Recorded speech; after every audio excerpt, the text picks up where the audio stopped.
Ai, meu amigo. Obrigado, cara. Vamos lá? Vamos começar então, né? Gente, olha só. Vamos ver se 8 e pouco a gente já acabou, hein? Está estendendo muito. Não sei como é que são os horários de vocês. Os meus horários são apertados. Então, hoje vamos viajar, mas não vamos viajar tão longe. Vamos lá, galera. A gente chegou na semana passada a um tópico bom do nosso curso, que é a pegada genealógica de Nietzsche. A pegada genealógica de Nietzsche. Em que consiste essa pegada? Ela consiste numa abordagem metodológica que Nietzsche realiza de uma série de temas. Por exemplo, conceitos morais de bem e mal. O Nietzsche faz uma genealogia do bem e do mal.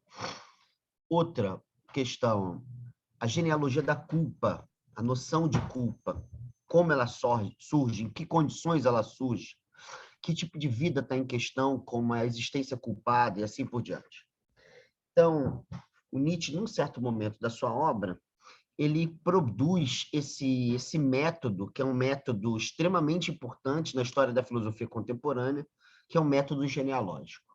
E esse método ele consiste, segundo o que Nietzsche escreve no livro Para a Genealogia da Moral, no prólogo do livro, no finalzinho do prólogo, ele diz o seguinte, que a genealogia ela pergunta pelas condições históricas e circunstanciais de surgimento, de irrupção de um valor.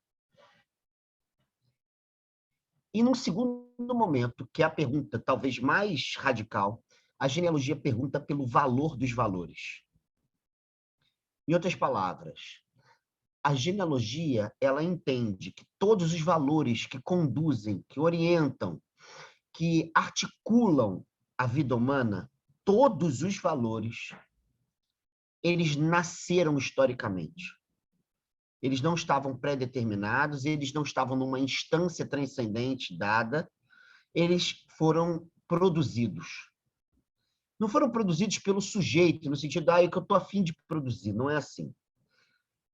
Eles são produzidos por elementos históricos específicos, por um conjunto de elementos históricos específicos. A partir desse conjunto de elementos historicamente situados, é possível a irrupção histórica de um certo valor. Vamos lá, vamos trocar essa palavra valor por uma outra, que é de fácil entendimento de todo mundo, que, de certa maneira, Nietzsche mostra que é por aí que ele entende a noção de valor, que é uma noção complexa nele, que é a noção de sentido. Ou seja, a existência, as vidas, elas ganham sentido. Elas ganham, por um lado, significação, e, por outro, elas ganham orientação. Então, vamos ver essa noção de sentido. Orientação e significação. Aquilo que nos orienta e aquilo que produz significatividade nas nossas experiências em geral não está pré-determinado, surgiu historicamente, em contextos também históricos. Essa é a primeira questão. Então, o Nietzsche está com esse primeiro elemento da genealogia, ele está colocando alguns problemas para a gente que são extremamente importantes. Por exemplo, a gente tende a analisar as nossas experiências históricas a partir da noção ocidental de causalidade. Aliás, são várias noções de causalidade, mas a gente tende a pegar uma noção de causalidade. Vou deixar de lado qual é, mas só para entender que eu acho que vocês vão pegar bem. Então, a gente diz assim, por que existe violência no lugar tal? Por causa de. É assim que a gente explica. Por causa da escravidão. Por causa do dos modos de produção. Por causa, a gente sempre atribui uma causa. É sempre assim. Isso, para um autor como Nietzsche, para uma autora como Hannah Arendt, para um autor como Deleuze, para um autor como Foucault, isso, para muita gente do século XIX para cá, é problemático ser afirmado dessa maneira. De maneira geral, incluindo Nietzsche, essa galera diz o seguinte, A história não é causada por nada. Para usar uma expressão do professor Casanova aqui da UERJ, a história não é impelida a nada. A história não tem um conjunto de causas que vai determinando o que ela é.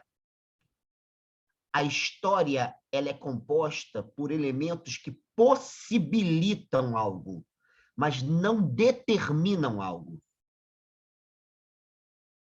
Entende? A história é condicionada, ela não é determinada. Determinação, nesse caso, ela está ligada à determinação causal. Então, se você põe uma causa, você vai poder colocar o efeito. E não é assim. Os campos de concentração surgem como projeto, por exemplo, na Inglaterra. Em circunstâncias muito parecidas, inclusive o antissemitismo, atuavam na Europa, em diversos países, inclusive a França. Isso não causou algo semelhante aos campos de concentração nazistas, por exemplo. Então, condições semelhantes podem possibilitar acontecimentos históricos distintos. Como diz muito bem Paulo Freire, na pedagogia da autonomia, não somos seres determinados, somos seres condicionados. Entendem? O que o Nietzsche está querendo com isso que eu estou dizendo? Ele está dizendo o seguinte: valores, eles são condicionados historicamente, eles não são determinados historicamente. Então, uma coisa é a gente explorar as condições de surgimento histórico de um valor. A outra coisa é a gente tentar explicar de maneira causal o surgimento de um valor. O Nietzsche não leva em conta essa segunda opção. Por quê? Por um dado importante, vou usar a expressão da Hannah Arendt. Porque o âmbito da ação humana, o âmbito dos valores humanos, a gente poderia dizer com Nietzsche, ele é dotado de imprevisibilidade e de espontaneidade. Uma compreensão causal retira exatamente de vista, da nossa vista, a experiência da espontaneidade e da imprevisibilidade. Em circunstâncias idênticas, podem surgir valores distintos. É isso que o Nietzsche está querendo levar em conta. Então, o primeiro momento da genealogia é você analisar as condições de surgimento. Essas condições são históricas, mas elas não são determinações históricas. Essa é a primeira coisa.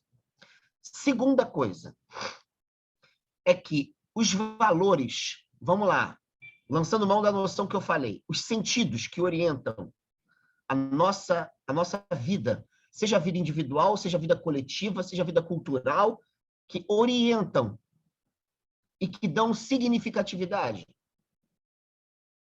eles vão ser, num segundo momento, avaliados. Ou seja, qual é o valor que esse valor tem? E o que essa pergunta quer para Nietzsche? Ela quer colocar uma espécie de termômetro para dizer o seguinte: todos os valores surgiram historicamente. Então, nós temos a tendência de falar assim: então é tudo histórico mesmo, né? É tudo relativo, né? É assim que a gente diz. Então, para aquele povo é A, né? É A, no outro povo é B, no outro povo é C, no outro é Z, no outro é W. É assim mesmo. Um autor como Nietzsche jamais para por aí. O fato dos valores eles serem historicamente relativos não o faz cair no relativismo. Relatividade não é relativismo. Relatividade significa estar em relação. Então, é óbvio que os valores eles estão em relação com o contexto histórico, com a vida de um povo, com os indivíduos que compõem aquele povo, e assim por diante. Com aquela tradição. Mas isso não cai no relativismo, ou seja, então é tudo a mesma coisa. Não, não é bem assim não, galera. Não é tudo a mesma coisa, não. Não é a mesma coisa. A questão é qual é o termômetro de avaliação dos valores. Tradicionalmente, através da metafísica ocidental, a gente concebia os valores que nos orientavam a partir de instâncias metafísicas supremas, transcendentes, imutáveis, ahistóricas, ou seja, sem história. É assim que a gente concebia o sentido metafísico dos valores. Então, os valores estavam pré-determinados. Os valores centrais da vida ocidental estavam pré-determinados. E, a partir disso, a gente julgava os valores de outras culturas, né? A colonização, ela nos leva a essa experiência. A alteridade, ela é julgada por meio de medidas que a gente considera transcendentes. O Nietzsche, ele não lança a mão disso. Já falei aqui, não lança. Entretanto, o Nietzsche lança a mão de outros critérios. E nós vimos da vez passada. O Nietzsche concebe a vida como vontade de poder, conceito que nós vimos de maneira muito en passant na última vez. E o que significa esse conceito nos seus traços principais para o nosso estudo? É um conceito que a gente deveria ficar aqui 1 ano estudando. Tem muitas nuances. Muitas mesmo, muitas. Esse conceito, ele basicamente, para o nosso interesse aqui, diz 3 coisas que nos interessam. A primeira delas, a vida ou a existência é composta por uma pluralidade de elementos heterogêneos em conflito. A existência é composta por uma pluralidade heterogênea de elementos em conflito. Nietzsche vai chamar isso de força, de impulso, perspectiva, várias palavras lá. Vontades de poder, no plural. Então, Nietzsche tem várias formas de ele tratar isso ao longo do período maduro da sua obra. Essa é a primeira coisa. Então, a vida não tem um... Oi. Teria a ver com aqueles opostos do Heráclito, ou não? Então, o Nietzsche ele se diz um heraclitiano, só que ao invés dele pensar os opostos, ele pensa a multiplicidade em conflito. Mais do que uma oposição binária, que é de... Heráclito, o que eu vou falar não faz jus a Heráclito, hein? Eu tô sacaneando Heráclito. Mas há textos de Heráclito que o Heráclito pensa a mobilidade, o devir, por meio de uma oposição de contrastes entre elementos contrários. O Nietzsche, mais do que elementos contrários, é uma multiplicidade de elementos contrários. Não são só 2. Por exemplo, Heráclito chega a falar dia e noite. Para Nietzsche é dia, noite, tarde, madrugada, aura. Então, o que você imaginar, ele bota aí, entendeu? Então, é um pensador heraclitiano, você está certa, mas está certa mesmo. Entretanto, ele quer pluralizar mais ainda essa conflitividade heraclitiana. Entende? É isso que o Nietzsche está querendo. Se você quiser, Aline, se você tiver interesse nesse assunto, é só pegar uma obra do Nietzsche, que é uma obra póstuma, de 1873, muito boa, A Filosofia na Época Trágica dos Gregos. Tem 4 partes ali que ele comenta Heráclito. É um livro sobre a filosofia pré-socrática. Tem 4 partes, ou seja, a maior parte do estudo dele é sobre Heráclito. E ele tá defendendo Heráclito, é muito bom. Então, é claro que ele é um heraclitiano, só que ele está querendo, quase que ele está querendo radicalizar Heráclito. A vida não tem uma base comum, ela não tem um fundo comum, ela não tem uma base homogênea. A base da vida é a heterogeneidade de elementos em conflito. É isso, ele está querendo levar a sério isso. Essa heterogeneidade, ela cria unidades. Ela produz unidades. Então, toda existência, todo ser existente vai ter algum quinhão de singularidade. Entende? Ou seja, para eu falar a Sofia, eu não chamo a Sofia de Maria Isabel. Por que eu não chamo a Sofia de Maria Isabel? Porque ela não é Maria Isabel. A Maria Isabel pode ser um dos elementos que compõem a vida da Sofia. Mas a Sofia não se reduz a Maria Isabel. Entende? Então, todos os seres eles são dotados de alguma unidade temporária, que responde pela singularidade temporária. Por sua vez, todos os seres são compostos de devir, de impermanência. E essa impermanência assinala que a vida é incompleta, no sentido que ela nunca se totaliza, nunca se fecha em si mesma. Está sempre aberta a novos elementos relacionais, sempre. E mais, as suas configurações, porque ela é impermanente, as suas configurações são temporais, são finitas, são mortais. Ou seja, a mortalidade atravessa o tecido da existência. Ninguém morre porque deixa de viver. Já se vive morrendo sempre. A morte não é um ponto final da vida. A mortalidade é uma característica de qualquer vivente. Qual é o problema disso? Vamos lá, a gente colocou aqui várias coisas. Agora sim, agora, Aline, para levar a sério a sua pergunta, agora a gente vai ver a potência heraclitiana desse conceito em Nietzsche. Vamos lembrar, a Aline está lembrando, um autor, Heráclito, é um autor complexo, né? Porque só sobraram fragmentos dele. E o que sobrou dele nos faz ver umas coisas bem loucas. Vou citar um caso. Todo mundo diz que Heráclito é um filósofo do movimento, do devir e tal.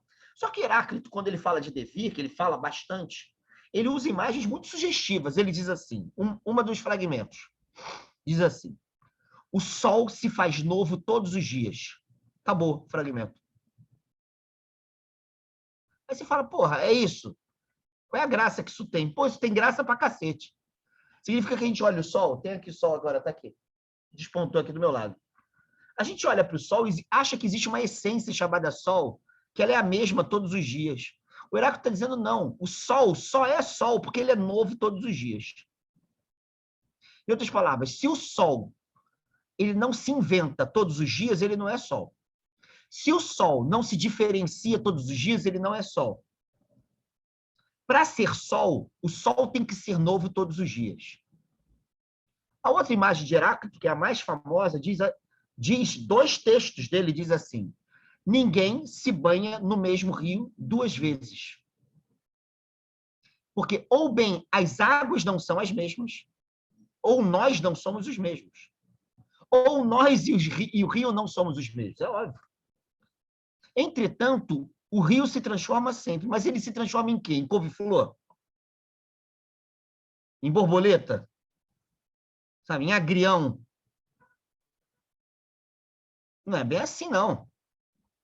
O rio só é rio porque se transforma. Mas ele é rio. Ele não é couve-flor.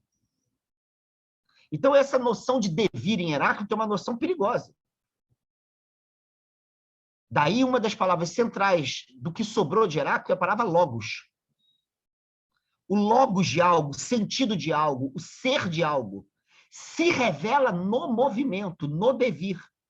O Nietzsche está dizendo algo bem, quase que idêntico a isso. Ele está dizendo o seguinte, é em devir que o ser da Sofia é produzido. E o devir está ligado à multiplicidade em movimento, em conflito.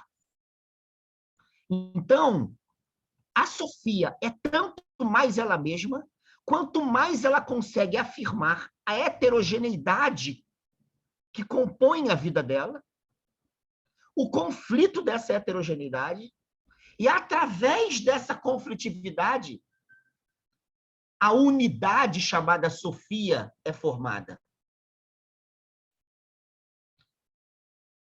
Não sei se vocês conhecem uma expressão, é um imperativo que o Nietzsche usa como subtítulo da obra dele, Et Homo. É muito conhecido, é grego. Vem de Píndaro, a segunda ode pindárica, ou de Píndaro. Na segunda ode, tem uma expressão que o Nietzsche gosta de usar, que diz assim, vem a ser quem tu és.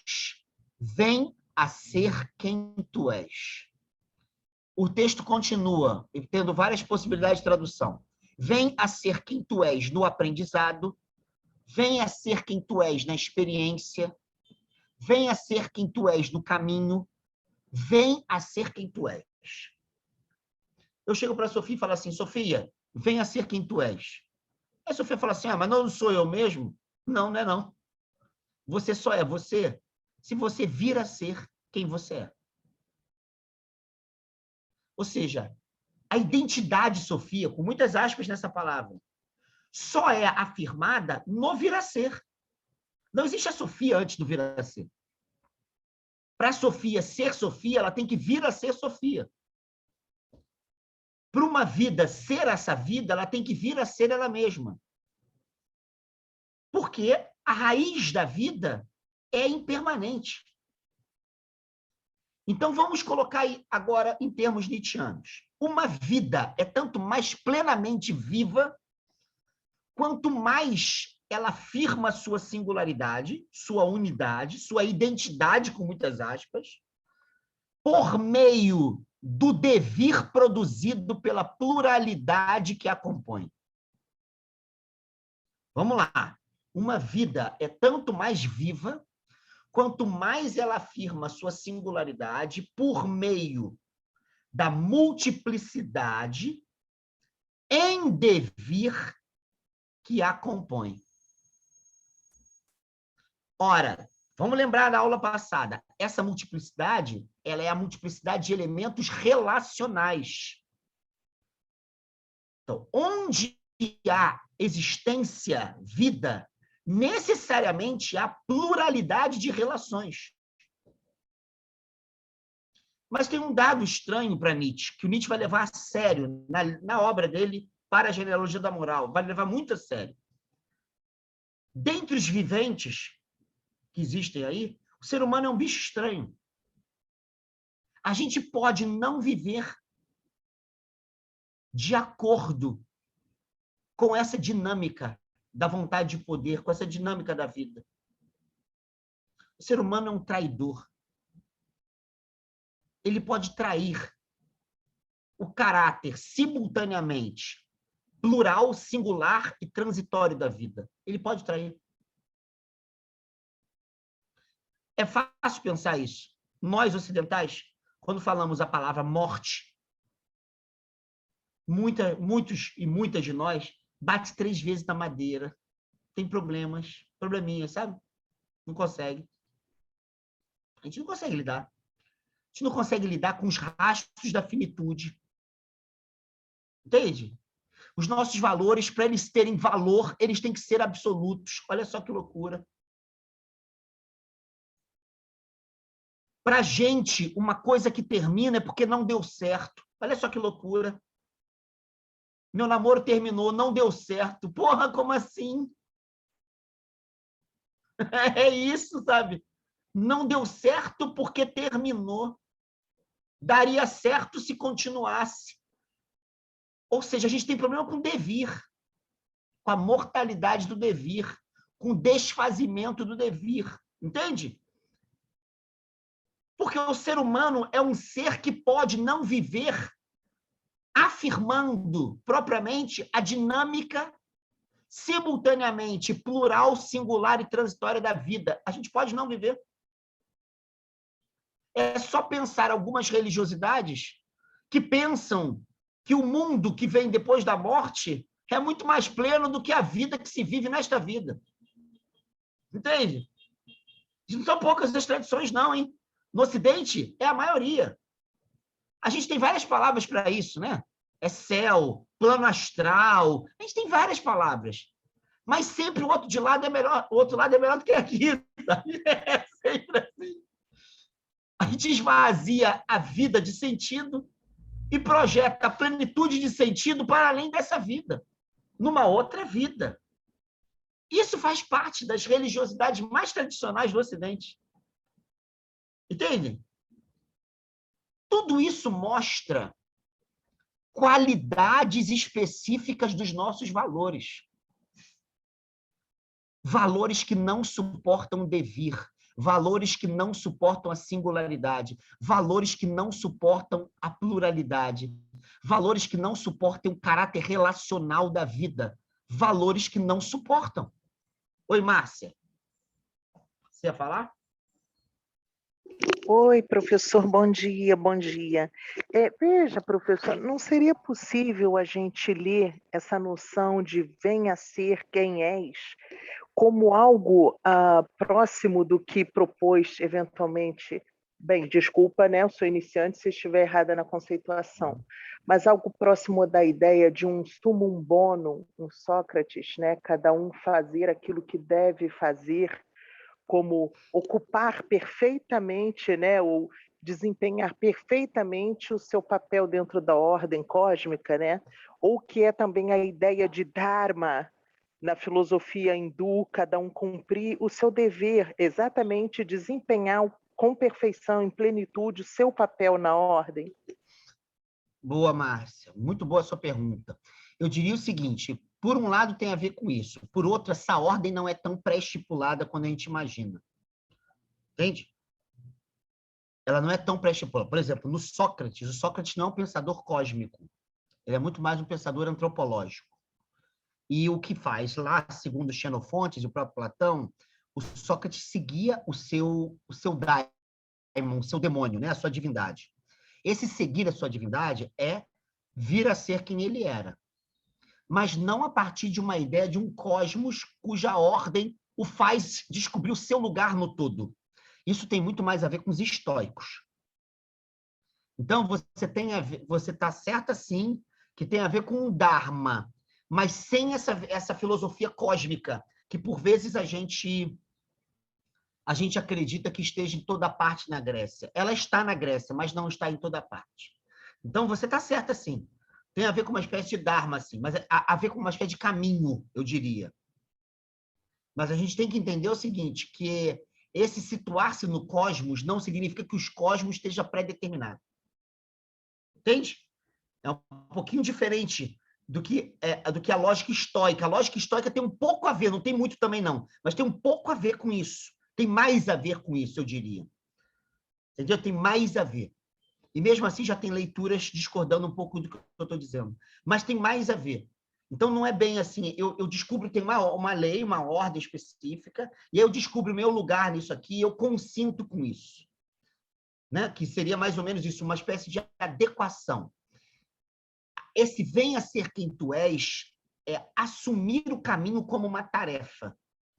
E a partir desse caminho, agora é bem grego o que eu vou dizer, descobrir qual é o seu metron, a sua medida.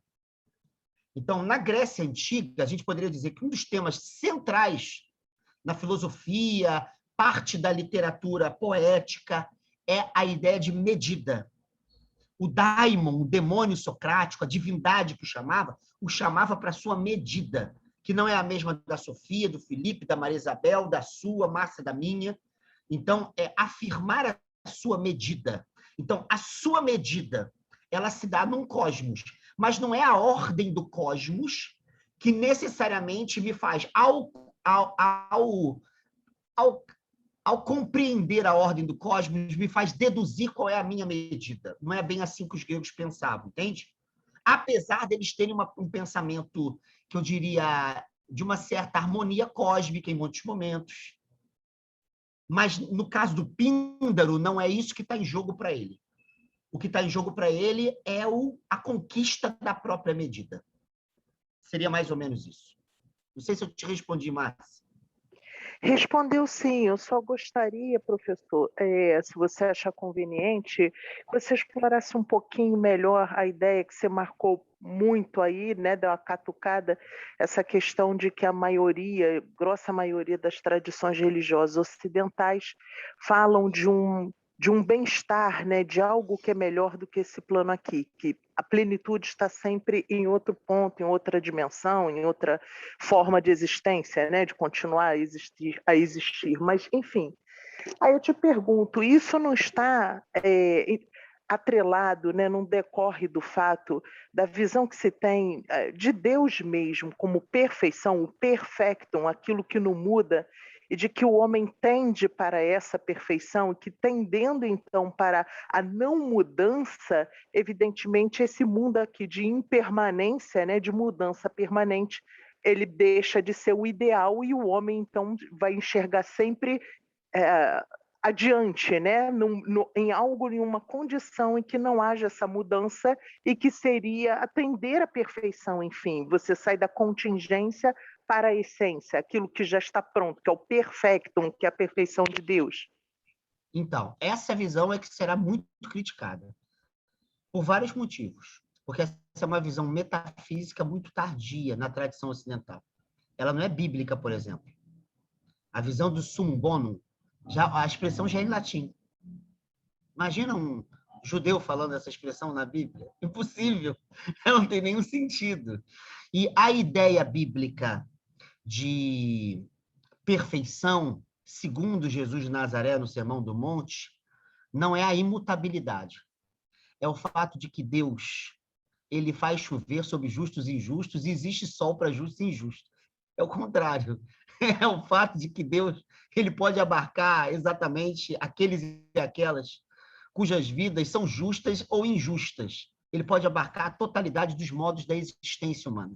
Esse é um critério, por exemplo, de perfeição que diz respeito ao caráter relacional de Deus, cuja incondicionalidade não o faz ausente em meio à maldade humana. Por exemplo, isso é um critério judaico. A tradição ocidental metafísica, ela diz, não, onde há devir, há precariedade de ser. Onde há plenitude de ser, não há devir. Isso é muito problemático. Isso é muito problemático. E Nietzsche vai ser, talvez, o principal crítico dessa compreensão. Entende? Essa concepção dicotômica de ser e devir. Sendo Deus o ser sem devir e nós seres em devir. E a avaliação moral dessas instâncias ontológicas. O ser sem devir é o puro bem. O ser do devir só tem sentido se submeter ao bem. Caso contrário, ele é o mal. Então, Márcia, você disse exatamente o que diz a tradição metafísica tradicional. Exatamente. Nós temos que nos encaminhar para uma espécie de ascensão ontológica rumo ao ser sem devir, rumo à eternidade, no sentido de ausência de tempo. Da perfeição, no sentido que você citou. Porque existe uma outra palavra em latim para perfeição que não significa estar feito. Perfactum. Perfacere significa perfazer. E também é perfeição. Fazer através de. Então, você está certa. Essa é a compreensão majoritária da tradição ocidental. Né? Eu dei um curso recente sobre narrativas da vida após a morte. 4 narrativas. Peguei uma muito boa do Leonardo Boff, um livro muito conhecido, Vida para Além da Morte, muito bom. Outra, Variações sobre a Vida e a Morte, do Rubem Alves. Outra, o livro tibetano do Viver e do Morrer, Sogyal Rinpoche, que é um comentário ao Bardo Todol, livro tibetano da morte. E o outro, que foi o Evangelho segundo o Espiritismo e o Livro dos Espíritos, as partes que falam de vida após a morte. É interessante ver... e um amigo meu, que é especialista em tradição iorubá, ele falou sobre Iku, o problema da morte, e o problema dessa vida que se dá a partir de Iku, a partir da morte, né? Da divindade Iku, desse orixá da morte. E foi muito interessante, porque a gente viu narrativas muito diferentes, sobretudo quando chegou a narrativa iorubá e a narrativa do Bardo Todol, do budismo lamaísta. É muito diferente. E as narrativas ocidentais, que elas são sempre ascensionais. Elas se preocupam com a vida após a morte como uma possibilidade de ascensão ontológica. Mesmo que você tenha um umbral, inferno, que é uma outra experiência, mas você tem a possibilidade de ascensão ontológica. E essa ascensão ontológica, o Nietzsche está certo. É sempre um desligamento do devir e uma ascensão ao ser. O ser sem devir. Então, Márcia, assim, eu diria o seguinte, isso que você disse é de fato assim. Historicamente é assim. Historicamente, no Ocidente é assim. Então, a gente tem que datar. A gente pode falar, mas tem uma tradição hinduísta. Tem uma tradição hinduísta, mas tem outras que não são. Você pegar o Zen budismo, por exemplo, Zen budismo, que não é indiano, mas vai lá. Começa na China, vai para o Japão e tal. Vai, pega o Zen budismo. Cara, se você falar em algo não impermanente, é fonte de sofrimento, é fonte de dukkha. Eu sou amigo de alguns monges zen budistas. Um amigo meu, um deles, que esteve no Japão, o mestre dele é japonês, né? Uma discípula dele esteve com o Dalai Lama lá na Índia e tal. E ele estava falando uma coisa bem legal para mim, né? Ele veio do Nepal numa viagem e falou assim para mim: Alexandre, no fundo, o Deus da dogmática cristã é, para a gente, fonte de sofrimento.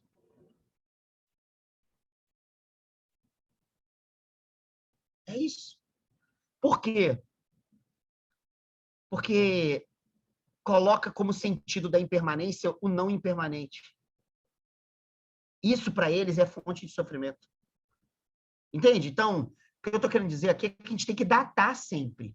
Sempre. E, nesse caso, você está certa. Mas está certa enquanto hegemonia religiosa ocidental. Hegemonia. Vamos lá, para a gente não perder hoje o fio condutor. Então, o objetivo do Nietzsche na genealogia é pensar o valor dos valores. O último objetivo. E perguntar, então, se naqueles valores a vida, na sua transitoriedade, pluralidade, no seu devir, na sua produção de singularidade, se a vida está sendo afirmada ou se a vida está sendo negada. Se a gente está promovendo vidas desvitalizadas ou se a gente está promovendo vidas afirmativas, vitalizadas. É isso que está em jogo em Nietzsche, em último sentido, na genealogia dele. Então, o Nietzsche se aproxima dos indianos, por exemplo, dessa maneira. Ele se aproxima da tradição bíblica, judaica dessa maneira, da tradição cristã dessa maneira. Ele se aproxima das ciências modernas dessa maneira. Ele se aproxima de várias coisas dessa maneira, por meio dessas duas questões: as condições históricas de surgimento do valor e o valor desse valor. Vamos lá. Agora, como é que Nietzsche, quase sempre, não sempre, entende genealogicamente o cristianismo? Essa é a pergunta. Então, só para vocês terem noção, eu escrevi. Vou mostrar para vocês. Não é para tirar onda, não. É só para vocês verem como que esse assunto é difícil. Vou mostrar para vocês. Espera aí.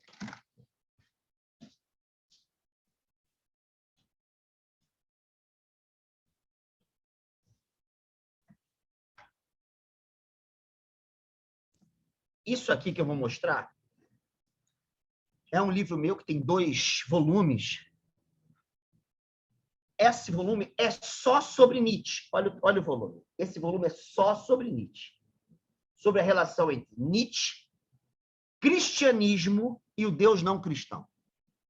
Então, gente, eu fiquei muitos anos da minha vida pesquisando esse negócio e publiquei um negócio, sei lá quantas páginas tem isso, quase 600 páginas. Tem um outro volume que é ligado a Heidegger e tal. Então, para atender, quando eu entrei nessa onda, eu vi uma multiplicidade de abordagens do Nietzsche. Nietzsche não é um autor com uma abordagem só. Então, o que eu vou fazer aqui com vocês é um recorte baseado no Anticristo. Esse livro você escreveu, professor?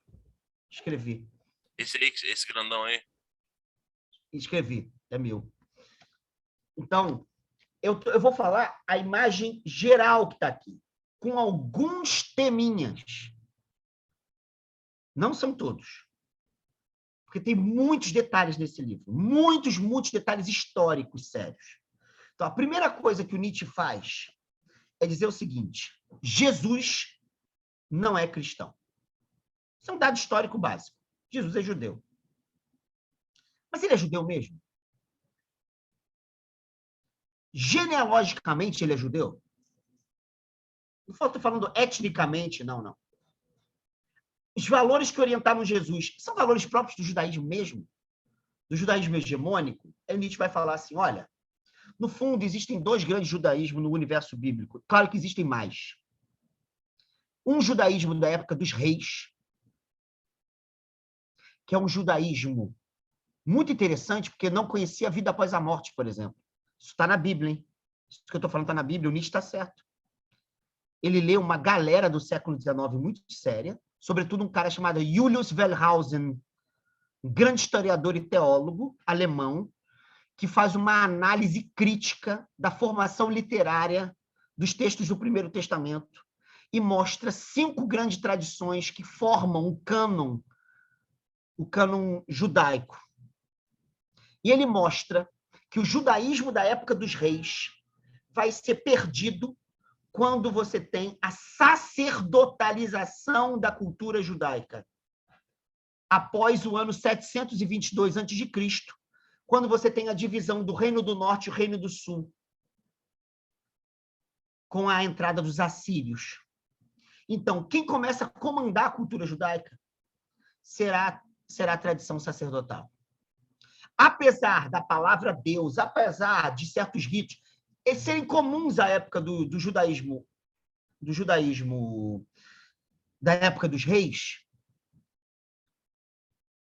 a experiência do valor, a experiência de sentido muda radicalmente. E o que o Nietzsche diz é que o judaísmo da época dos reis é um judaísmo afirmativo, que experimenta Yahvé, né? O modo como Deus se revela lá, Êxodo 3,14, para Moisés, o modo como Deus se revela, que é um modo extremamente afirmativo, porque está ligado tanto à história de um povo quanto aos ciclos da natureza, a fertilidade da terra, por exemplo, a conquista de territórios, a expansão populacional. Isso é verdade, está na Bíblia. O judaísmo sacerdotal é um judaísmo ascético. Ele surge quando o judaísmo dos reis vai ser despotencializado. Ainda existe monarquia, mas a monarquia não incide mais no poder expansivo do povo. Então, o judaísmo sacerdotal é um judaísmo ascético, ou seja, está ligado os mesmos termos, porém com sentidos radicalmente diferentes. Então, um Deus que acompanhava o povo na sua história começa a se tornar um Deus transcendente. A história, que para a tradição de Israel era algo tão importante, começa a ser anulada em nome de uma transcendência, de uma outra vida. Então, o que o Nietzsche faz é mostrar que você não encontra um judaísmo na Bíblia. Hoje, qualquer pessoa que estuda isso com seriedade sabe que hoje isso é um dado bem claro. Você encontra vários judaísmos, mas Nietzsche pega 2 eixos. Do judaísmo sacerdotal vai nascer o cristianismo. Então, Nietzsche faz questão de dizer uma coisa que é bem importante. O cristianismo não é o contrário do judaísmo, nem uma cisão axiológica, ou seja, não é um valor radicalmente distinto. Ele é uma continuidade do judaísmo sacerdotal. E Jesus nada tem a ver com essa parada.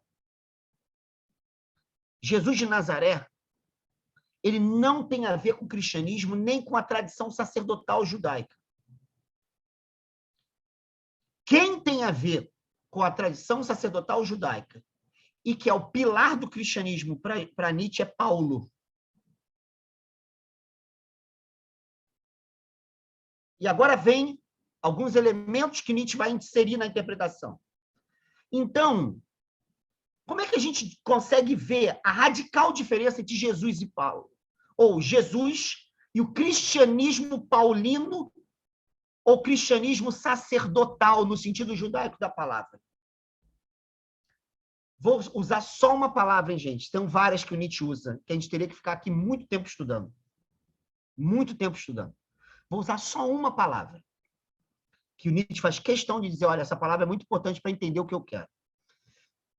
O judaísmo sacerdotal, o rabinismo paulino, como Nietzsche fala, o cristianismo tem como sentido dos seus valores essa palavra que eu vou usar, que é ressentimento. Groll, em alemão.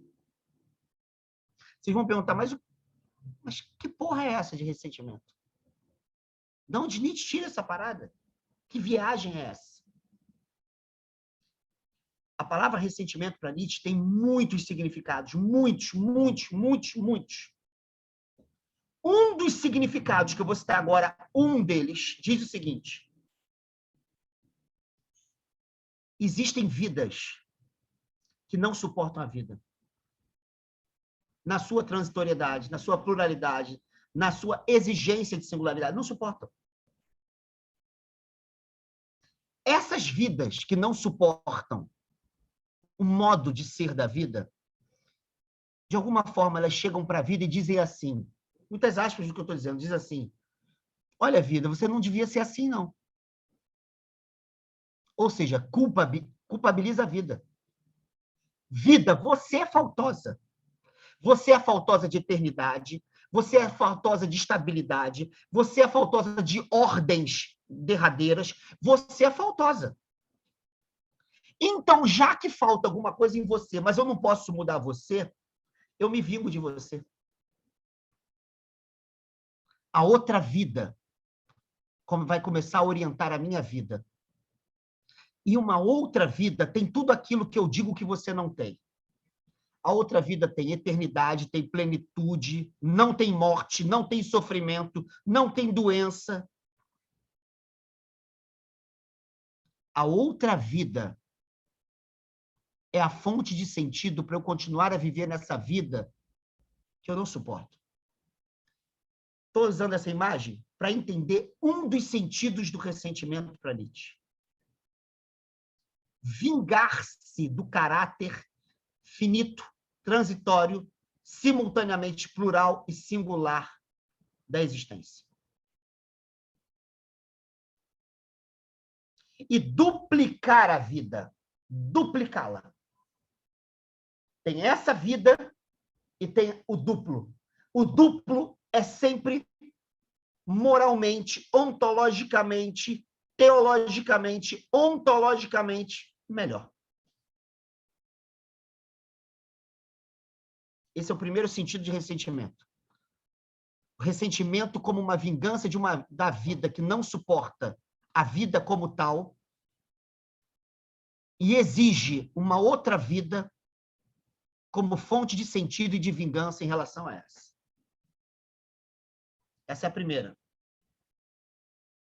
Outro sentido de ressentimento é que o ressentimento ele produz estabilidade, identidades, mediante a acusação de algum outro. Então, acusa o outro. E dessa acusação retira um sentido para a sua vida. Do voltar-se contra o outro, retira um sentido para si próprio. Ou seja, o que o ressentimento faz? Ele sempre acusa. E ele sempre produz sentido mediante a acusação.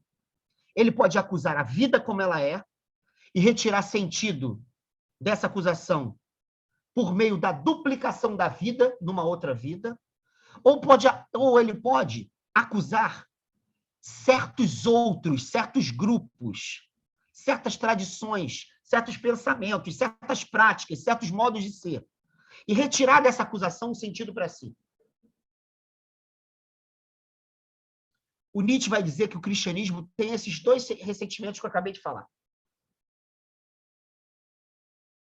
O cristianismo está sempre buscando o culpado. Quem matou Jesus? Quem é o filho da puta? Quem matou esse cara? Hein? Quem coloca em xeque a nossa fé?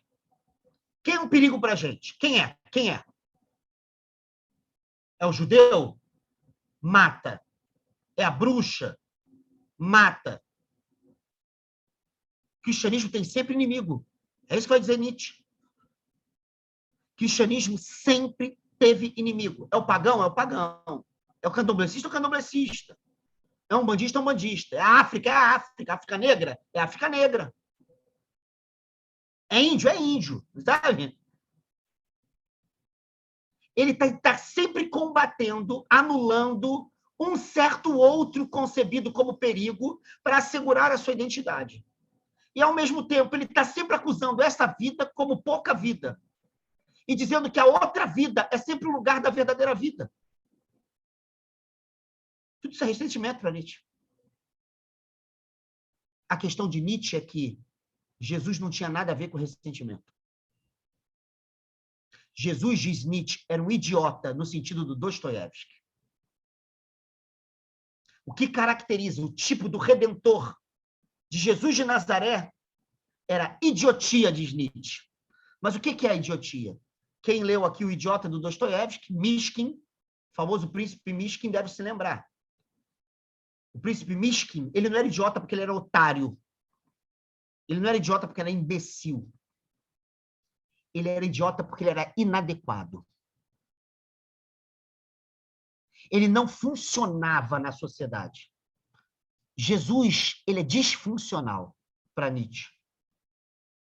Assim como Mishkin, o príncipe Mishkin, ele via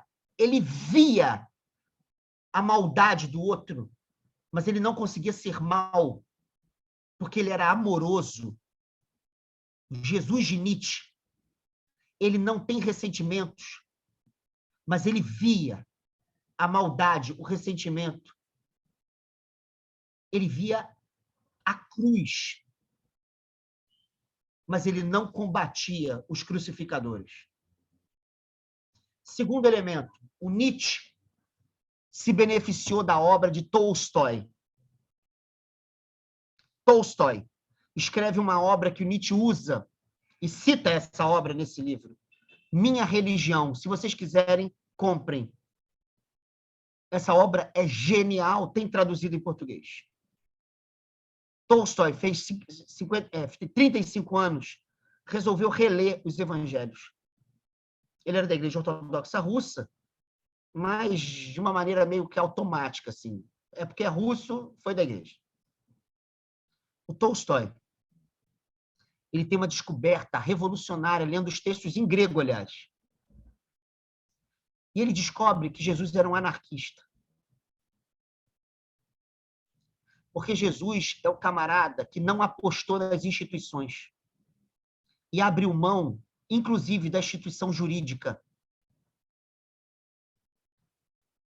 Porque Jesus viveu uma experiência de amor que abre mão da normatividade, do controle e da violência de qualquer sistema social regulado por um aparelho jurídico específico. Se a gente fosse levar a sério a vida de Jesus de Nazaré, diz o Tolstói, a nossa sociedade não podia ter arma. A gente não teria propriedade. É muito louco. Mas ele analisa os textos, ele não inventa isso. Nós seríamos de um pacifismo que beiraria o jainismo da Índia, né? que alimentou Gandhi, assim como o Sermão do Monte alimentou Gandhi. Gandhi se orientou pelo jainismo, Tolstói e o Sermão do Monte. Ó, Tolstói de novo. O Nietzsche vai a Tolstói.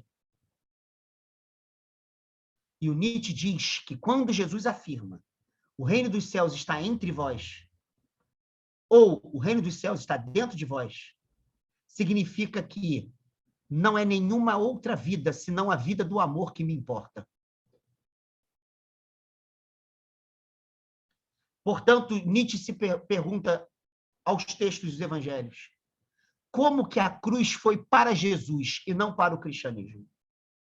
E Nietzsche responde, a derradeira possibilidade de amar. Agora surge a questão, mas de onde veio a pergunta? Quem matou Jesus? Veio da vingança cristã. Veio do ressentimento cristão.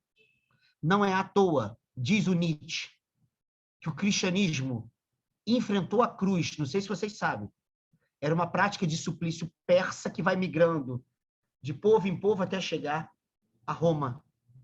É uma prática de suplício, a pior. Era uma maldição política em Roma. Política. Só morria na cruz criminosos políticos. O cristianismo, diz o Nietzsche, imediatamente inventa um juízo celeste como mecanismo jurídico de acusação dos malfeitores na Terra. E o Nietzsche se pergunta: um juízo divino baseado no modelo jurídico romano é o eixo da vida de Jesus de Nazaré? Jesus se perguntou sobre tribunais.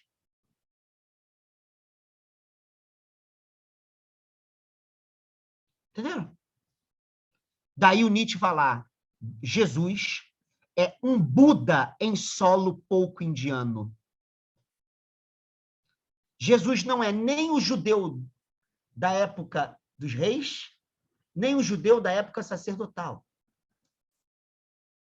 Ele é um Buda em solo pouco indiano. Nietzsche não está elogiando Jesus, não, hein? O que eu estou falando aqui parece um elogio, não é, não? Ele está distinguindo o modo de ser de Jesus. Vou ler para vocês passagens, só para vocês entenderem como é que ele está tentando diferenciar. Não se acha, ou seja, não se encontra em toda a psicologia do Evangelho o conceito de culpa e castigo, nem o conceito de recompensa. O pecado, qualquer relação distanciada entre Deus e o ser humano, está abolido. Justamente isso é o Evangelho. A felicidade não é prometida, não é ligada a condições, é a única realidade. O resto é signo para falar dela. Isso é o Nietzsche falando de Jesus. Em Jesus, felicidade não é promessa. Assim como ele vai dizer, em Buda, iluminação não é promessa. Lá na frente, ele diz assim: volto atrás, conto agora a história genuína do cristianismo, genuína em relação aos valores. Já a palavra cristianismo é um mal entendido. No fundo, houve apenas um cristão e ele morreu na cruz. O evangelho morreu na cruz. O que desde então se chamou de evangelho já é o oposto daquilo que ele viveu. Uma má nova, um desevangelho. É absurdamente falso falar numa fé, entre aspas, na crença na salvação através de Cristo, como distintivo cristão. Apenas a prática cristã, uma vida como ele viveu, como aquele que morreu na cruz viveu, é cristã. Ainda hoje, uma vida assim é possível para determinadas pessoas e até mesmo necessária. O cristianismo autêntico, original, será sempre possível. Não uma fé, mas um fazer. Sobretudo, um não fazer muitas coisas. Um ser de outro modo. Aí ele vai falar do que o cristianismo concebeu como fé, como salvação, e vai falar, nada disso tem a ver com Jesus. Não vou falar mais aqui, porque teria muita coisa. Vou ler só mais uma passagem. O destino do evangelho foi decidido na morte. Foi pendurado na cruz. Somente a morte, essa morte inesperada, ignóbil, somente a cruz, geralmente reservada para a canalha, somente esse horrível paradoxo pôs os discípulos diante do verdadeiro enigma. Quem foi esse? O que foi isso? O sentimento abalado, profundamente ofendido, a suspeita de que tal morte seria uma refutação da sua causa, a terrível interrogação, por que foi justamente assim, é um estado que se compreende bem. Tudo aí tinha de ser necessário, tinha que ter sentido, tem que ter uma razão suprema de ser. Um amor de um discípulo não conhece o acaso. Apenas então um abismo se abriu. E agora surge a pergunta: quem o matou? Quem era seu inimigo natural? Essa questão irrompeu como um raio. Não vou ler o resto. Ou seja, o que o Nietzsche está dizendo? Ele está dizendo que você não pode ler o Evangelho sem considerar os modos de vida que estão em jogo nos Evangelhos. O modo de vida Jesus nada tem a ver com o modo de vida cristianismo. A vontade de poder Jesus não tem nada a ver com a vontade de poder cristã. Jesus morreu porque é amor. O amor do discipulado vai fazer, mas tem que ter sentido esse negócio. Ele morreu uma morte vil. Logo ele morreu para nos salvar. Logo ele morreu para nos julgar. Logo ele morreu para preparar o céu. Logo ele morreu, logo ele morreu, logo ele morreu, logo ele morreu. Se vocês podem falar assim, pô, mas isso é Nietzsche, né? Um filósofo maluco, morreu louco. Aqui atrás de mim, eu estou na sala, né? Lá dentro que tem a minha parte de livro. Aqui atrás de mim tem uns livros de teologia e tal. Aqui tem um livro de um cara chamado José Maria Castilho. É um teólogo refinadíssimo católico. Atual assim, na teologia católica, em várias discussões. Se vocês quiserem, leiam um livro chamado A Humanidade de Jesus. Tem 110 páginas, eu acho, 112, sei lá. A parte mais importante do livro é ele discutindo com Nietzsche. Isso que eu estou falando para vocês. E ele diz, um teólogo de renome internacional mesmo, ele diz, Nietzsche acertou em cheio.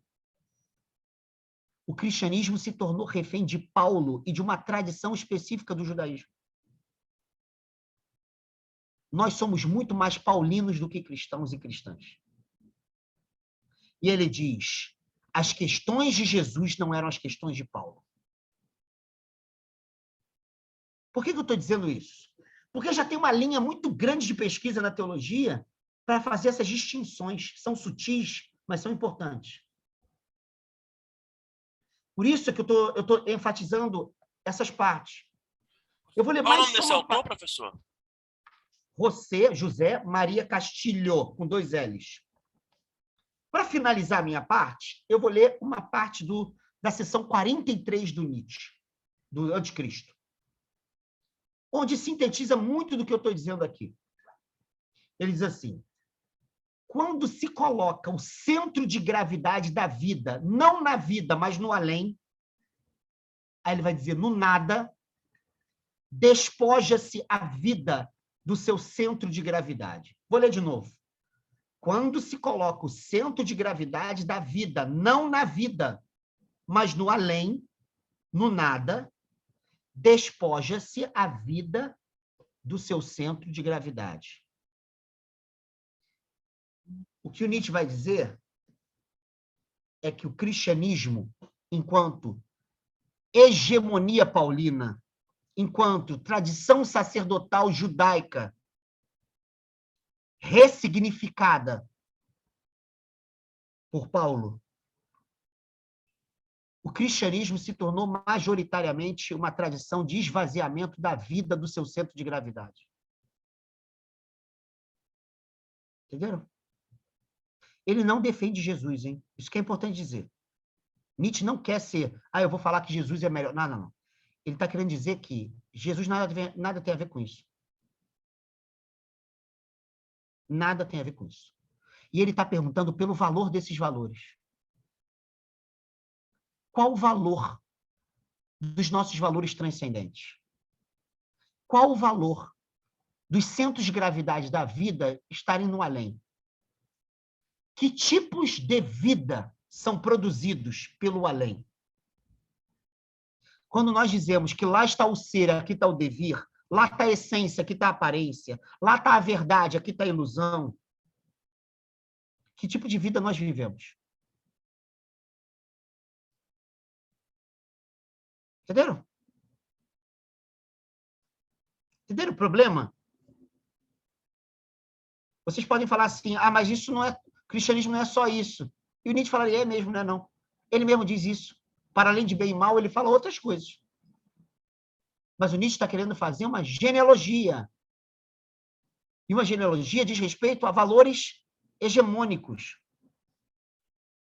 Perdão, Alexandre está perguntando, pelo que você estudou, tenho uma enorme curiosidade em escutar você falar de Jesus. Alexandre, a gente fala isso em outros lugares, né?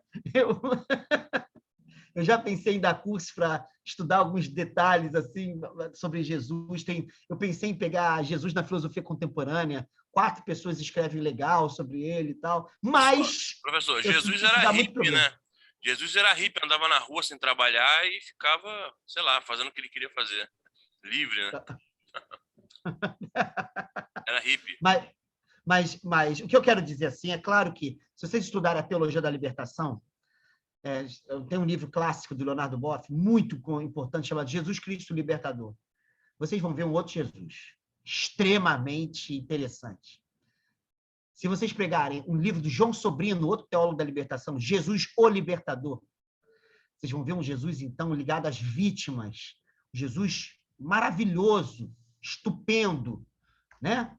Se vocês pegarem, né, algumas abordagens latino-americanas, as teólogas feministas da América Latina, Ivone Gebara, por exemplo, sobre o cristianismo das mulheres da Nicarágua, vocês vão pegar um outro cristianismo.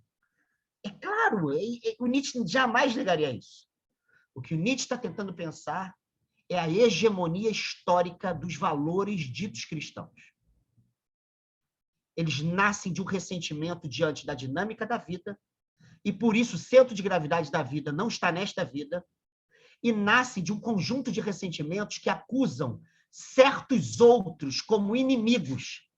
E entende Jesus assim. Quem era o inimigo de Jesus? Jesus combateu quem? Quem ele provocou? Quem o matou? E não é à toa que o aparelho inquisitorial é um aparelho extremamente poderoso ao longo dos mais de 2000 anos de história de cristianismo hegemônico. Entende? É isso que interessa a ele. Aí, se vocês falarem assim, mas peraí, mas essas doutrinas sobre o céu e tal, não tem a ver com a terra, não tem a ver com a Inquisição. O Nietzsche está dizendo, não, vocês estão brincando comigo. Ele diria assim, todo pensamento religioso nasce de vidas religiosas. Nascem dessas vidas, nessas condições históricas, e produzem sentido para essas vidas. Então, é óbvio que o céu tem a ver com essa vida. Ainda que exista uma outra vida, tem a ver com essa vida. Na Genealogia da Moral, o Nietzsche cita um texto do século III chamado De Spectaculis, sobre o espetáculo. Um texto de Tertuliano, que era um texto que falava dos jogos os Jogos Olímpicos, por exemplo. Falava os Olímpicos, eu estou falando de maneira bem genérica, jogos esportivos. Falava, por exemplo, do incineramento de cristãos por Nero, da diversão do povo romano, sobre os espetáculos romanos. E aí, nesse texto, o Nietzsche pega um detalhe extremamente interessante. O Tertuliano diz assim, podem se divertir, podem fazer espetáculos, porque vocês riem hoje da nossa morte e da nossa dor. Mas quando estivermos no céu, onde o espetáculo é eterno, nós riremos das penas eternas de vocês. Cara, o imaginário do céu cristão é ligado a ressentimento, a eleição moral, a seletividade de quem é foda, quem não é, de quem é bom, quem não é, quem é isso, quem não é. E isso atravessa o nosso imaginário ocidental de uma maneira geral. Então, o que Nietzsche está querendo dizer é que esses conceitos não dizem tanto sobre o outro lado, não. Tem a ver comigo, Aline? O meu céu eu não sei qual é, cara, nem o meu inferno. Eu ainda estou pensando bem. Estou com medo da porra. Claro, tem a ver com vingança nesse caso. É isso aí, é isso que vai interessar a Nietzsche. É que esses conceitos não são neutros, entende? Não são neutros dos nossos modos de vida. É isso que o Nietzsche está dizendo. Desculpa, Marcinha. Vai lá. Professor, veja, eu pediria a você, não me ficou muito claro o sentido da felicidade a que você se remeteu ainda há pouco. Você falou que a vida ou a mensagem do Cristo, né, é de uma felicidade já agora, como se eu bem entendi, como que incondicionada. Mas veja, professor, essa ideia de incondicionada e também o outro lado da questão desse ressentimento, né, que Nietzsche se refere, que você explanou, veja, o que a gente faz então com todas as passagens do Evangelho em que Jesus, de certa forma, admoesta em termos morais, né, os discípulos, olha, não fazer como os fariseus, ou raça de víboras, até quando vos sofrerei, sepulcros caiados de branco por fora, cheio de podridão por dentro, ou a advertência, vai, não peques mais para que não te suceda pior, não é? Para a mulher que estava em engano, segundo a passagem. Ou, por último, se a gente tirar todas essas passagens que são moralizantes, eu ficaria pelo menos com o meu reino não é deste mundo. Como a gente consegue harmonizar todas essas passagens com essa leitura de Nietzsche? A questão é muito boa. Vou começar pela última. É que a gente não tem tempo aqui, mas vai lá. Puxa vida. É que a noção de mundo nos evangelhos não é a noção de mundo que a gente pensa hoje. Então, isso é muito importante dizer. Se você quiser, vou mostrar para você esse livro. Nesse livro tem isso, mas tem outro que ele fala melhor. Esse livro aqui do Leonardo Boff, que eu falei antes, Vida para Além da Morte, tem um capítulo aqui que é sobre fim do mundo. A noção judaica bíblica, judaico-cristã bíblica de mundo e de fim do mundo. É muito interessante que ele vai mostrar como a palavra fim não é término na Bíblia. Quando fala de mundo, ela é uma palavra ambígua. Ela tem a ver com transfiguração e consumação. Então, são duas palavras que têm um sentido de fim no universo bíblico, no imaginário apocalíptico escatológico, né? que é um tipo de pensamento da época de Jesus. Então, o reino de Deus, ele já está aqui. E o fato dele não ser desse mundo não quer dizer que ele não seja daqui, ou que ele não comece aqui. Essa é a primeira coisa. E o fato dele poder ser de outro mundo não significa que ele só apareça depois da morte. Então, todo esse livro que eu citei aqui do Leonardo Boff é a tentativa, desde o início, de mostrar que quando o universo do Segundo Testamento fala a palavra céu, eles nunca pensam uma geografia metafísica. Essa é a primeira coisa a ser dita. Isso não significa, Márcia, que não exista outra vida e que a noção de céu também não tem a ver com a outra vida. Isso ele diz lá. Mas que se o céu tiver a ver com a outra vida, tão somente, o que a gente está fazendo é reproduzir a ideia de imortalidade da alma, que é uma ideia grega no universo judaico-cristão que não é grego. Aliás, a Bíblia sequer cristã mas no universo judaico onde ela é formada. Então, essa é o primeiro detalhe da questão. A outra coisa seria a gente perguntar o seguinte: o fato de Jesus aparecer como crítico dos fariseus não significa que ele é ressentido. A oposição não é ressentimento para Nietzsche. Oposição, ela pode se dar de modo afirmativo. Então, essa seria a segunda questão. A crítica de Jesus ao farisaísmo, mais do que aos fariseus, é o farisaísmo. Né? Ao templo de Jerusalém, né? A questão do azorrague, pegar o chicote, bater, né, nos vendilhões do templo, lá, nas vendas que eram super inflacionadas. Então. Essa é outra coisa. Isso não é ressentimento. O ressentimento, ele pressupõe que o meu ser só ganhe sentido por meio de uma acusação culpabilizadora do perigo que o outro é para mim. É isso que o Nietzsche entende por ressentimento, além do ressentimento ser uma vingança da vida como ela é e o desdobramento dessa vida numa outra como fonte de compensação. Então, o ressentimento em Nietzsche ele é bem circunscrito num âmbito. Essa é a segunda questão. Outra coisa é que aparece nos evangelhos, de fato, textos de um Jesus moralizante. Não sei se você ou algumas pessoas que estão aqui já ouviram falar num método de estudo bíblico chamado método histórico crítico, que nasceu no século XVIII com um cara chamado Reimarus. É um método de estudo literário que se tornou muito famoso a partir do século XVIII. O Nietzsche utiliza esse autor, Wellhausen, que é um autor dessa metodologia. E o que esse método mostra para a gente, Márcia? Ele mostra o seguinte: os evangelhos, eles não são jornalismo, sabe? Não é a CNN que chega lá, filma, bota um microfone.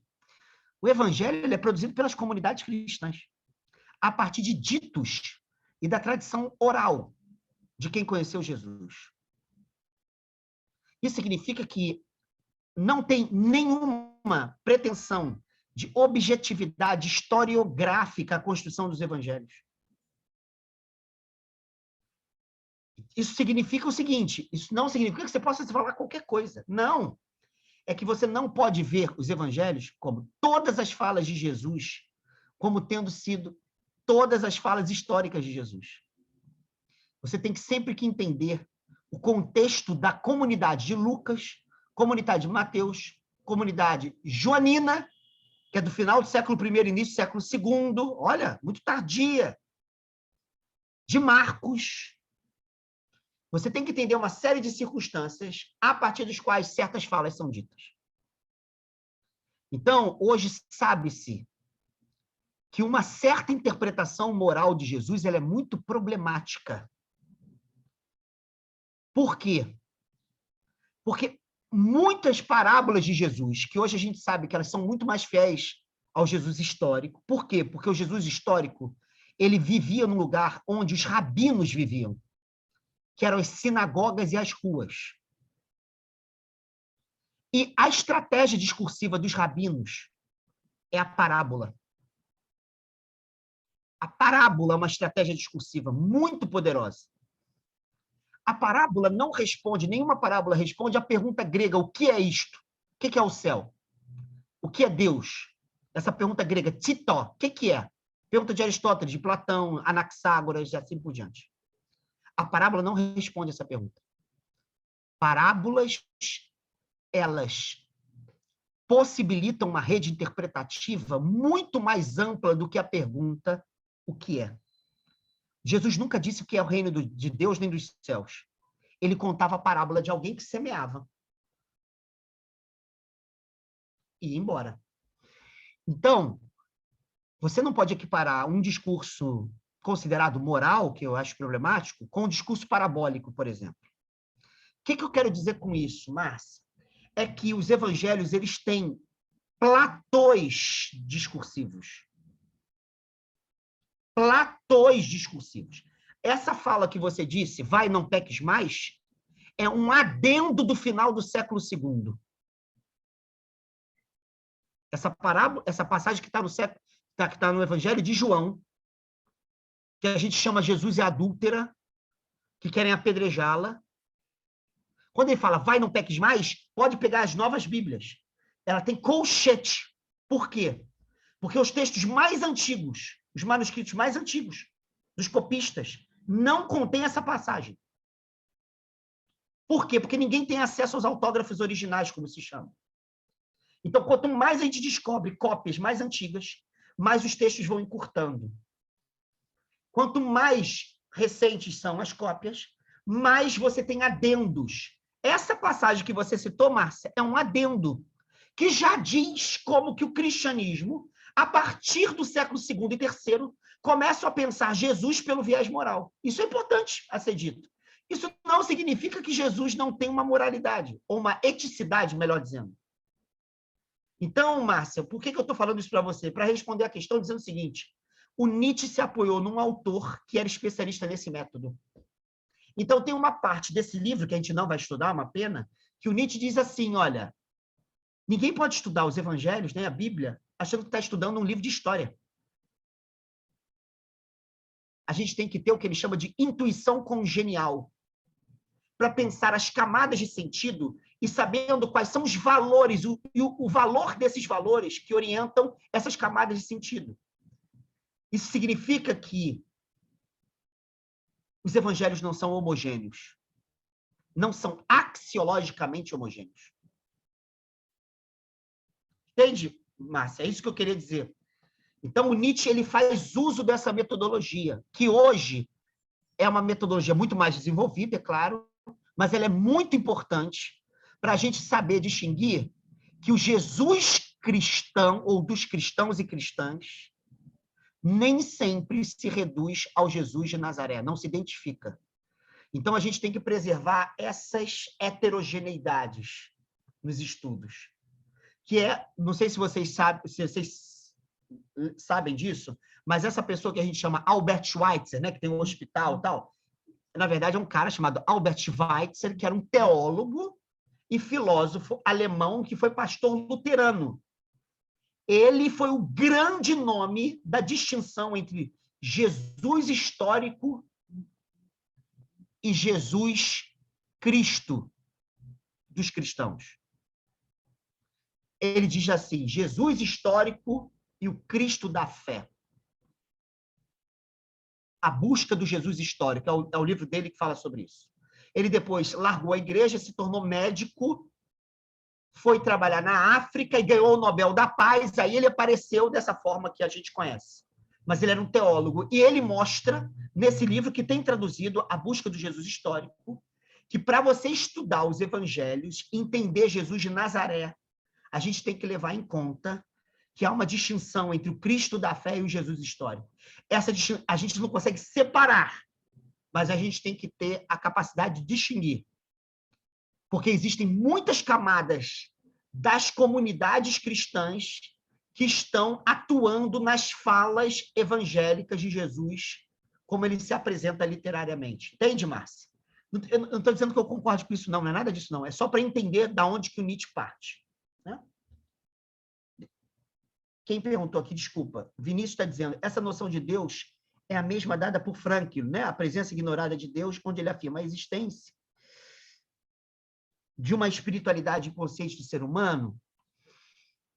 Eu tenho algumas obras do Viktor Frankl aqui, Vinícius. Eu tenho dificuldade em usar a palavra Deus para isso, porque o que ele está interessado na espiritualidade é arrancar sentido dos sofrimentos mais absurdos da condição humana, né? Como ele viu nos campos de concentração. Então, ao usar a palavra Deus, geralmente a gente usa um significado histórico da palavra Deus, que é uma certa hegemonia histórica. A gente poderia, fazendo as devidas ressalvas, falar o seguinte: a palavra Deus tem significado para ele como produção de sentido em meio aos absurdos dos sofrimentos humanos. Eu diria isso.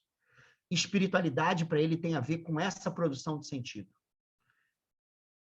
Entende? A gente vai ver na próxima vez que o Nietzsche seria alguém que pensaria uma espiritualidade de Dionísio, nesse sentido do Viktor Frankl. Então, isso não é para Nietzsche, a gente poderia dizer isso. Mas o que o Viktor Frankl quer aqui em relação ao sofrimento é distinto da ideia de sofrimento trágico em Nietzsche. É bastante distinto. A Aline está perguntando quais foram os outros 2 títulos citados atrás. A filosofia na era trágica dos gregos é esse, mas não me lembro do outro, não. Para além de bem e mal e para a genealogia da moral. Acho que foram esses que eu citei do Nietzsche hoje, né? Se eu estou entendendo bem a sua questão. Werther está dizendo, hoje, inclusive, temos o Jesus do Partido Republicano Norte-Americano. Tem, cara. Tem Jesus de tudo que é gosto, cara. A Aline está dizendo vida para além da morte, evangelho. Sim. São os outros que eu citei, né? Talvez sejam esses. Gente, alguma questão, alguma coisa? Desculpa, Márcia, não sei se eu te respondi. É só para tentar situar Nietzsche, entende? Se vocês quiserem, tiverem interesses pelos esses estudos, eu posso dar uma literatura boa para vocês estudarem a questão de Jesus na teologia contemporânea. Muito do que eu estou dizendo está apoiado numa literatura que é muito contemporânea, né? Jesus, né, tem um texto clássico de John Dominic Crossan, Jesus, o Judeu Marginal, que é um livro clássico que mostra os elementos históricos dos evangelhos, da cultura do período de Jesus. Então, tem o Jesus histórico do José Antônio Pagola, que é um clássico que está traduzido no português, que é sobre como que a gente hoje pensa o Jesus histórico. E ele dá um manancial enorme de pesquisas contemporâneas pela editora Vozes. Então, tem muito do que eu estou dizendo está orientado por essas pesquisas para ajudar a gente a entender melhor Nietzsche, né? Não sei se... Marcinha, desculpa, você ia falar?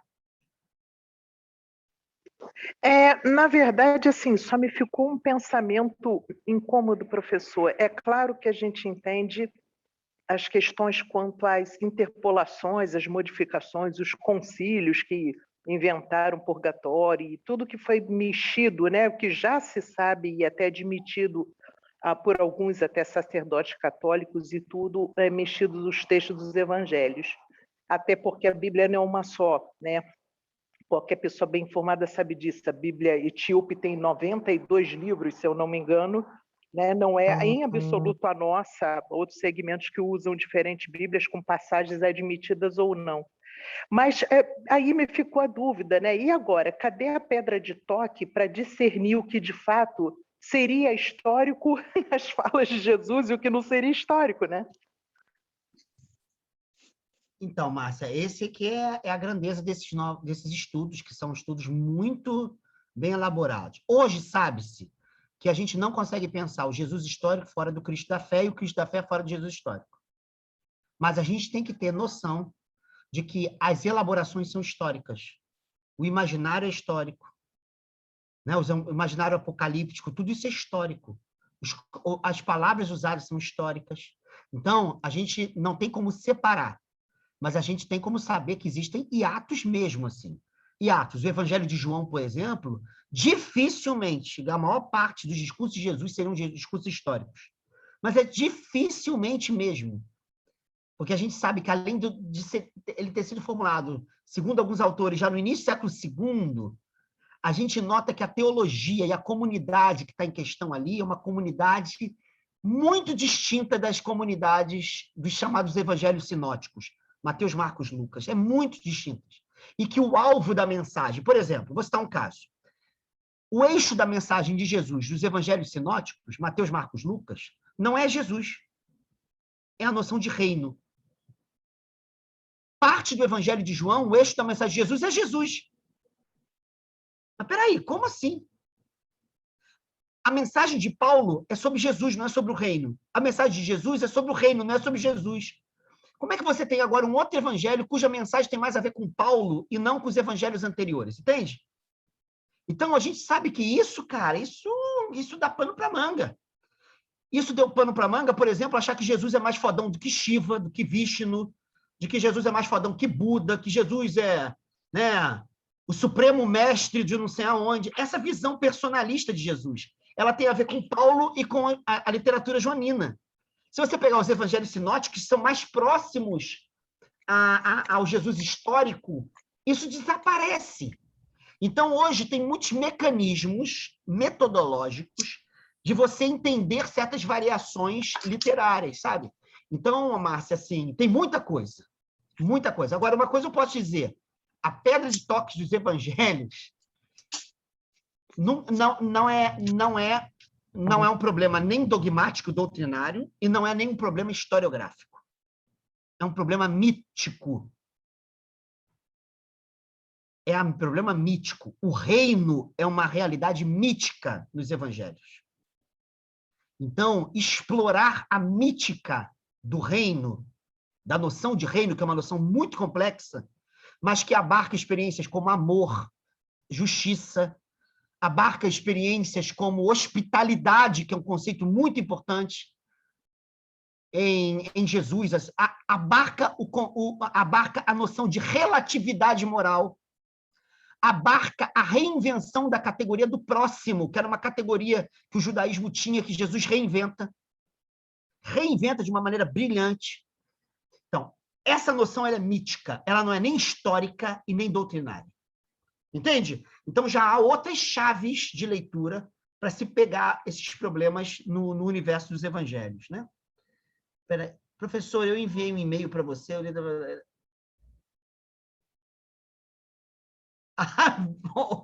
Ô, Aline, obrigado por você ter enviado um e-mail para mim. É que a minha caixa de e-mail tem uns 3.000 e-mails para eu ler. E, cara, é muita coisa. Então, eu prometo que hoje eu vou dar uma olhada. Mas não se preocupa, não. A gente discute lá o que você quer trabalhar e vai ser um prazer, tá, Aline? Desculpa aí não ter respondido. Legal, gente? Fomos. Tá indo direitinho? O importante aqui para a gente é a gente ir direitinho. Tá indo direitinho? Tá dando para compreender? Não é concordar, não, gente. E cada um com a sua espiritualidade. Espiritualidade não, com a sua religiosidade. Isso aí não é questão nossa. É só para tentar entender se a gente está indo no caminho, se Nietzsche está ficando claro. Daqui a pouco a gente vai finalizar Nietzsche, a gente vai começar outros autores, autoras. E aí as coisas vão, né, para um outro caminho. Mas está indo, né? Então, um beijo e boa semana para vocês, tá? Um abraço grande. Valeu, professor. Valeu, galera.